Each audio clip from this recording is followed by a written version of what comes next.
Hello everyone, আজকে নিয়ে চলে এসেছি আপনাদের কাছে একটা নতুন ধরনের ভিডিও। আজকে আমি আপনাদেরকে দেখাবো কীভাবে গ্রোতে অল্প সময়ের মধ্যে টাকা আর্ন করা যায়। তো আমরা অ্যাপস খুলে নেবো, এরকম মার্কেট ওপেনিং টাইমে খুলে নেওয়ার পরে আমরা দেখবো যে আজকে মার্কেট ওপরের দিকে যাচ্ছে না নিচের দিকে যাচ্ছে। তো আমরা প্রথমে ব্যাঙ্ক নিফটিতে দেখে নেবো আজকের পুট কল ডিও কি বলছে। এটা 98 দেখাচ্ছে, এটা দেখাচ্ছে 73। এইগুলো একের ওপরে যাওয়া মানে মার্কেট ভালো, একের নিচে থাকা মানে 80 অবধি থাকা মানে অ্যাভারেজ, তার নিচে থাকা মানে মার্কেট ডাউনে যাবে। তো আজকের আমি আপনাদেরকে লাইভ ট্রেড করে দেখাবো, যতটা পারবো আমি আপনাদেরকে বোঝানোর চেষ্টা করব। তবে আমি আপনাদেরকে বলবো যারা নতুন ট্রেডার তারা 10টা 10:30টার আগে ট্রেড নেবেন না, মার্কেটটা একটু বোঝার জন্য একটু সময় নেবে। তো আমি এখন বাজে 10:53। তো এবারে আমি মার্কেট আবার খুলে নিয়েছি। এবারে দেখবো যে মার্কেট ওপরের দিকে যাবে না নিচের দিকে যাবে, সেই বুঝে আমি ট্রেড নেব। তো এখন আমি দেখছি যে মার্কেট অ্যাভারেজে আছে। তো এবারে আমি লাইভ ট্রেড করব, দুটো ট্রেড নেব, দুটো ট্রেডই আপনাদেরকে দেখাবো। লাভ হোক লস হোক যাই হোক না কেন আপনাদেরকে বোঝানোর চেষ্টা করব কিভাবে ট্রেড করতে হয়।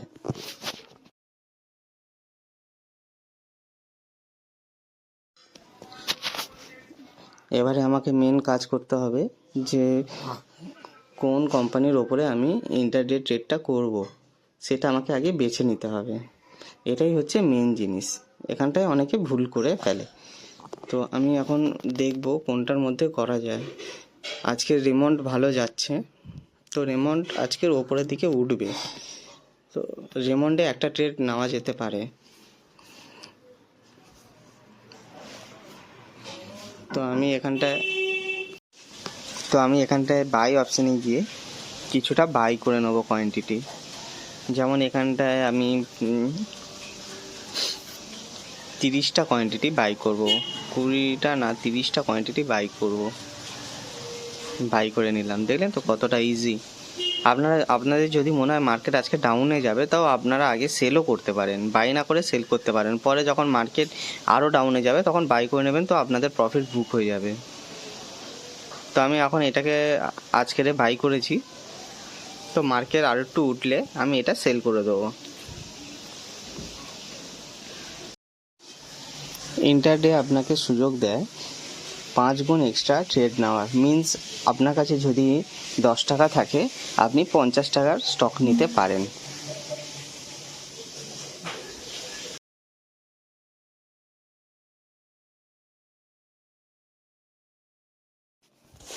এবারে আমি এটাকে প্রাইস লিমিট লাগিয়ে দেবো, যেটা কিনা পার হলে এটা অটোমেটিক সেল হয়ে যাবে। তো আমি এটাকে লাগাবো 1890-এ।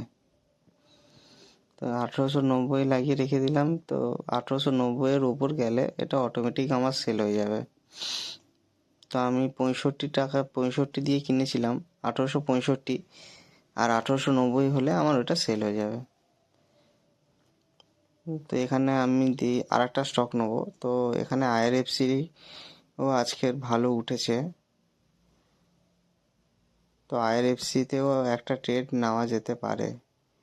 আমি আপনাদেরকে একটা সাজেস্ট করব যে মার্কেটের হয়ে চলবে, মার্কেটের বিপরীত চলবে না। এমন মার্কেট যদি ভালো যায় তো বাই করবে, এমন না যে মার্কেট ভালো গেলে সেল করে প্রফিট বুক করার করবে, তা ওইটা একটু রিস্কি হয়ে যাবে। তো মার্কেট যেরকম চলবে সেই হিসাবেই আপনাদের মুডটা চলা উচিত। তো এটাকে এবারে আমি এটা বাই করব, বেশি টার্গেট রাখবো না, 1 টাকা 1 টাকার হিসাবেই রাখবো আমি। এটা 500 পিস বাই করলাম। তো এটা টার্গেটও প্রেস করে দেবো, 1 টাকার একটু ওপরে উঠলেই আমি এটা প্রফিট বুক করে নেবো, বেশিক্ষণ রাখবো না আমি এটা। তো অলরেডি দেখছো মোমেন্টাম চালু হয়ে গেছে।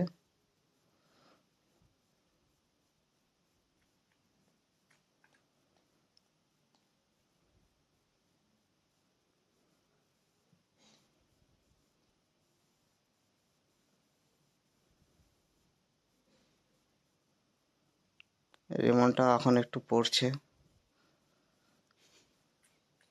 তো এইগুলোতে আপনারা ঘাবড়াবেন না, একটু ধৈর্য ধরবে। ধৈর্য যদি না থাকে তাহলে আমি বলবো শেয়ার মার্কেট থেকে একটু দূরেই থাকবেন, ওটাই আপনাদের জন্য ভালো হবে। তো আমি এইটাতেও একটা ট্রেড এবারে প্রাইস লিমিট লাগিয়ে দেবো IRFC-তে।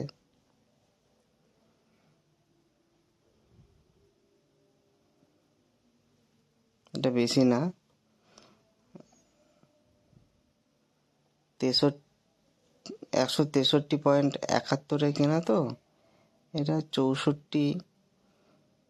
64 সামথিংয়ে ছেড়ে দেবো।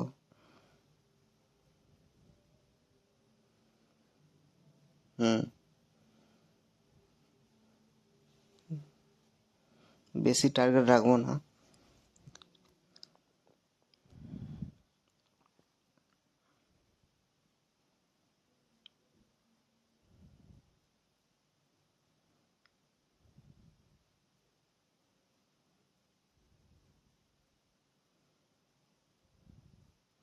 রেমনটাও উঠেছে এবারে।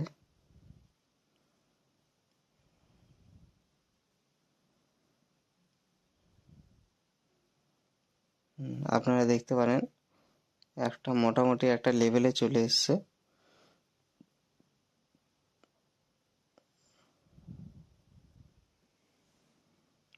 এই দেখুন IRFC অটোমেটিক সেল হয়ে গেছে, আমাদের প্রাইস লিমিটের ওপরে চলে গেছে, তো ওটা অটোমেটিক সেল হয়ে গেছে। তো আমি এবারে রেমনটাকেও ছেড়ে দেবো, বেশিক্ষণ হোল্ড করবো না, এটা টার্গেটটা একটু কমিয়ে দেবো।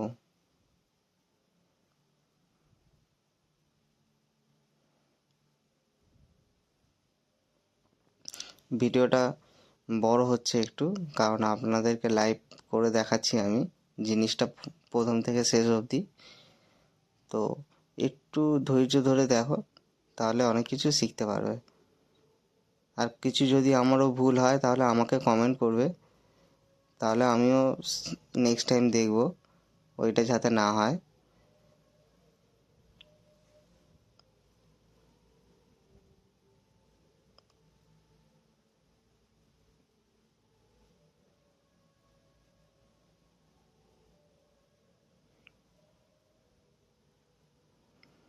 এটা 70-এর ওপরে গেলে অটোমেটিক সেল হয়ে যাবে।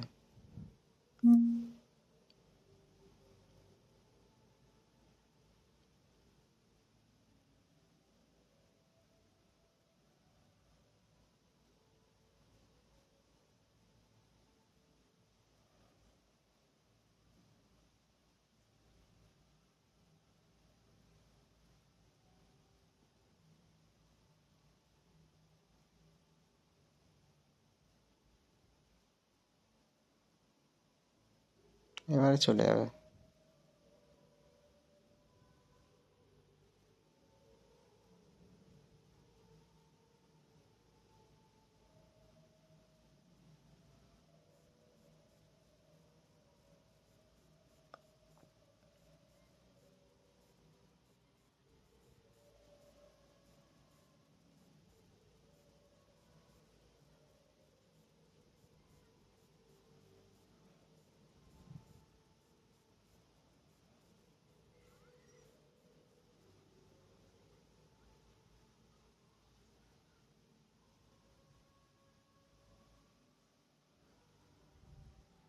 চলে গেছে, বুঝছেন, দুটো আমার অটোমেটিক সেল হয়ে গেছে। তো আমার আজকের প্রফিট হলো 695 টাকা, যার মধ্যে আমার ব্রোকার নিয়ে নেবে 248 টাকা, মানে আমার 420-30 টাকা মতন প্রফিট হলো।